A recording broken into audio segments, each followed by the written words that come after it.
often when there's a new technology, the first way of thinking about the new technology is kind of an analogy to previous technologies or too much like previous technologies. And so I think it's not an accident that the chatbot emerged as the first application, the consumer chatbot, because it's like social media or it's like Google, and people are using it as a substitute for those things.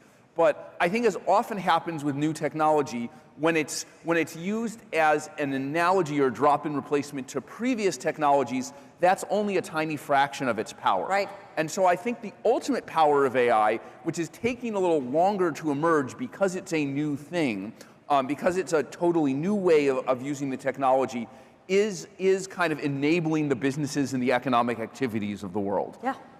And so I think in contrast with some of the other major companies in this space, which are consumer companies or are clearly signaling presence in a consumer direction, Anthropic wants to be the company that serves enterprises and serves business use cases. Love that. And so, you know, we are scaling up in this area. You know, I think as you mentioned, you know, code is maybe the first area to show, to kind of show the magnitude of business use cases. I'm, on one hand, incredibly excited about code. On the other hand, I actually think the lesson from it isn't that code is a uniquely compelling application of AI.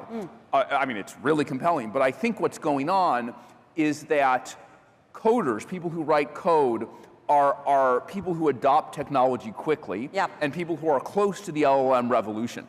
So the diffusion of the technology has been faster. But what that shows to me is that the incredible value we've seen in code, we could see in all of these other areas. It's just there's more friction. That's right. And we have to get over this friction. And so a lot of what we're thinking about is, yes, how to expand on the code side, but also how to reduce the friction in areas where there's huge potential, right? Areas like financial services, areas like sales and marketing, areas like you know, pharmaceutical and biomedical, areas like legal, productivity, it really manufacturing, it really runs across the board.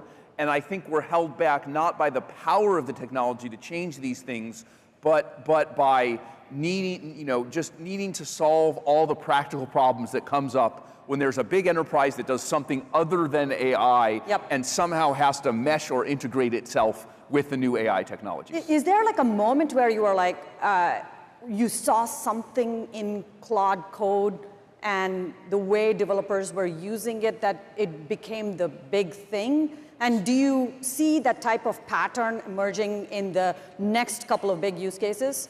Yes, so the moment was actually before the launch of Claude Code. So early in 2025, I had kind of given a directive to the company to say, hey, we should try to use our own AI to make ourselves more productive, right? We should try to accelerate ourselves with the technology.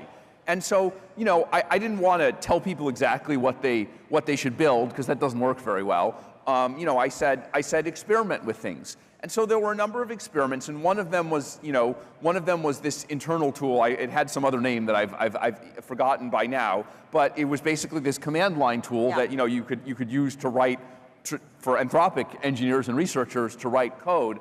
And I noticed that, you know, this tool was presented, and then within a week, like 100 employees within Anthropic used it. And then like within 2 weeks, like, you know, 500 and like half of Anthropic was using it. And I'm like, people really seem to like this. It's being adapted really fast. That we were then about to release Claude 3.7.